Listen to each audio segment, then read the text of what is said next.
Hi everybody, this is Taigo again. Before anything else, I would like to thank you for the very positive feedback.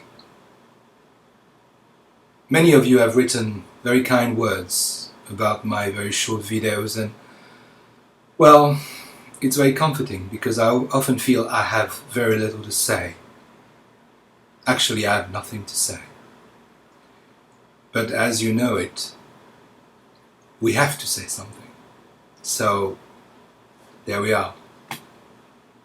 Today I would like to talk about the kesa and the sewing, because I know that over there, well, everywhere on this planet there are pairs of hands busy sewing the rakusu, the 5 stripes kesa for the jukai to come. And it's quite a big undertaking. It's quite a big undertaking when you have very little experience of sewing, when you just have to do many other things. The job, the chores, and well, life's busy. And on the top of sitting, you've got to actually pick up your things and sew. Maybe your wife or your husband is just looking a bit suspicious. What are you about? What are you doing? I mean, come on, there's many more interesting things to do in life. And that's right. That's right. Sitting and sewing are quite boring activities. Very boring.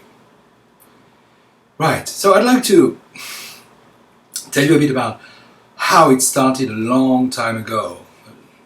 It was a time when Shakyamuni Buddha, after awakening under the Bodhi tree, started to teach, to preach the Dharma, to teach sitting, and to teach the law. So he was going from places to places with a bunch of disciples, and one day Ananda was walking with him, and Ananda turned to Buddha and said, "Lord Buddha, please tell me, we should actually be different from people. We should be able to be identified. Maybe we should wear something special, a kind of garment." And the Buddha said, "Yeah, sure enough." And he started to point at everything around: the sky, the trees, the clouds, a few flowers, the birds, and of course there were just paddy fields. And Ananda saw the paddy fields and he said, "Okay, that's it. That's how it should look like."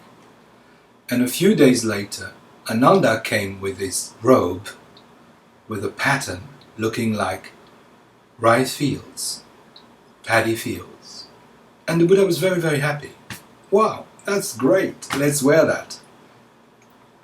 And that's how it started. And of course I kind of think often about that story, because the Buddha didn't mean the paddy fields. Or maybe he did. But he had a broader, much broader view.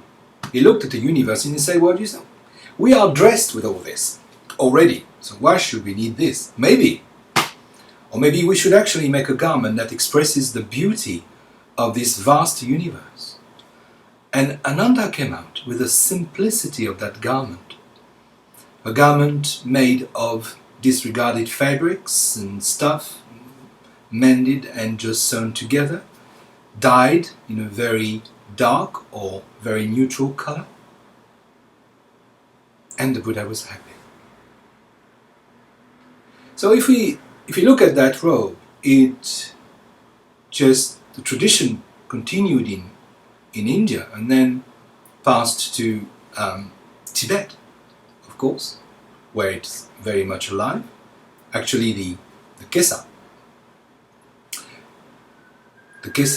brought from China to Tibet is still there. Of course, the tradition was cultivated in China and passed to Japan. And in Japan you have many schools, many forms of kesa. The kesa of the Tendai school is not like the kesa of the Sotoshu, the Rinzai shu.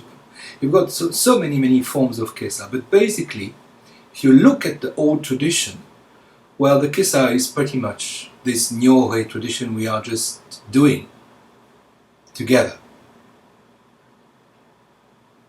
So the kesa is a squarish piece of fabric made of different patches. Now if you look at that carefully, and if you look at your life, my life, everybody's life, we are all made of these broken patches. There's a bit of this, a bit of that, in every one of us. And of course it's sewn together, and it just makes this garment. And also you've got these vertical and horizontal lines. That rings a bell with a beautiful sentence, beautiful saying of Dogen when he came back from China. He was asked, "What did you bring from China? Anything exciting? Anything great?" And he gave the most apparent boring answer. He said, "Nose vertical, eyes horizontal." Which means the sitting itself, but also which means reality as it is, as opposed to the distorted vision of reality.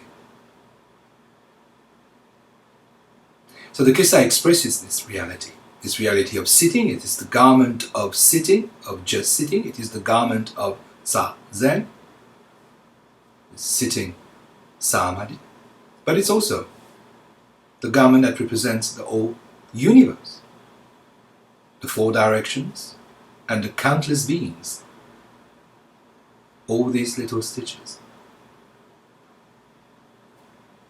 So it is a mandala as well, a representation of the endless thing we live in and we are part of, the picture of this endless fabric of things.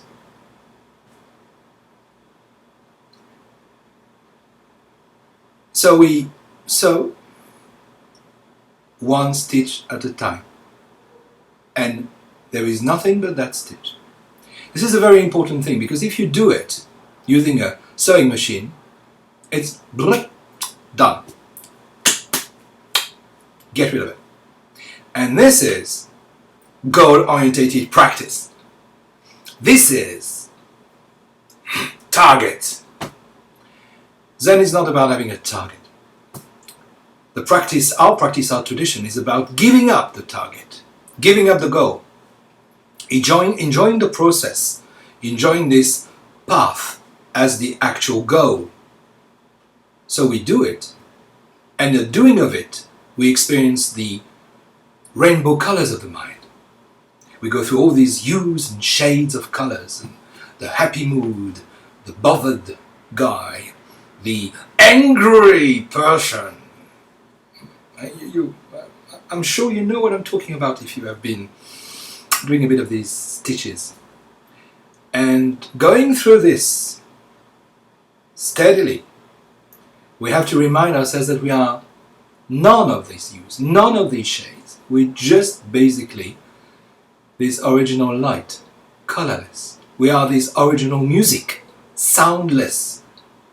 We are this original thing, selfless.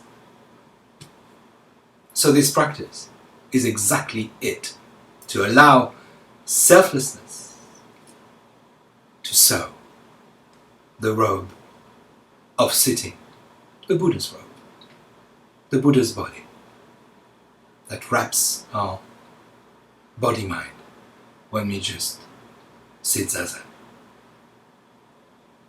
So it's a bit short. Sorry, but it's all I can come up with today. But 10 minutes is not very long.